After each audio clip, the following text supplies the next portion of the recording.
Hi, we're team number 3 and we're gonna present problem number 27 about predator population model. In a predator-prey model, the predator population is modeled by the function y equal to 900 cosine 2t plus 8,000, where t is measured in years. The problem asks us to find the maximum population and the length of time between successive periods of maximum population. The problem we need to know about the predator-prey model. Second of all, we need to know the basic functions of cosine and sine to solve the problem and the two questions. Then we grab the function so we can answer the two questions. In this project, the predator-prey model is used in biology. So the graphs of sine and cosine is used to represent the predator and the prey.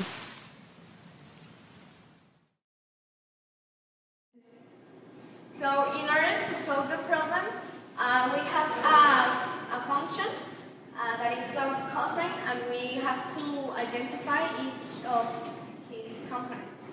So this is our function that is y equals to 900 cosine 2t plus 8,000.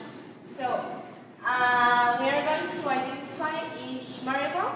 So the t is going to be the measure in years.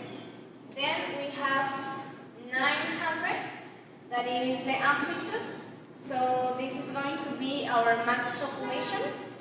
And then we have an horizontal shift that is going to be 8,000. So here, to the maximum population will be more than just the amplitude. So we are going to add the shift to the amplitude, that is 900 plus 8,000. It gives us this result, that is 8,900.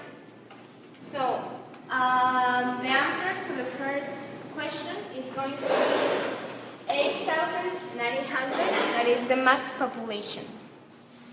Now, in order to answer the second question, we need to realize that the length of the time between successive periods of maximum population is equal to the period of the formula. So here we have our function. So if y equals to a cosine k times x plus b plus c, so we can find that k is equal to 2. So now we have to get the period. So we use our formula, that is going to be the period equals to 2 pi over k. So we know that k is 2. So we do the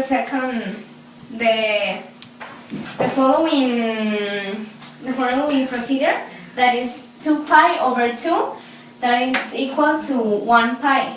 So our period is going to be pi. That this will be the length of time between successive periods of maximum population. So here we have the predator-prey model graphs. In this graph represents the hairs, and in this graph the blue one represents the lynx. When the graph is in the A part, so that means that the hair is increasing. In part B, it means that the lynx has plenty of food and can feed up the hairs. And in the part C of the graph, it means that the hairs are decreasing that much that in part CD, the lynx doesn't have enough food, so they die.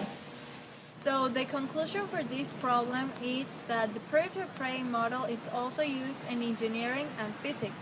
And the most important thing that we know about it is that it helps us to understand the oscillation of the behavior of the animals, and also, for example, in the music, how the sound is going to move, and it's something that we use in our daily life, and even when we don't know that we are actually talking about it.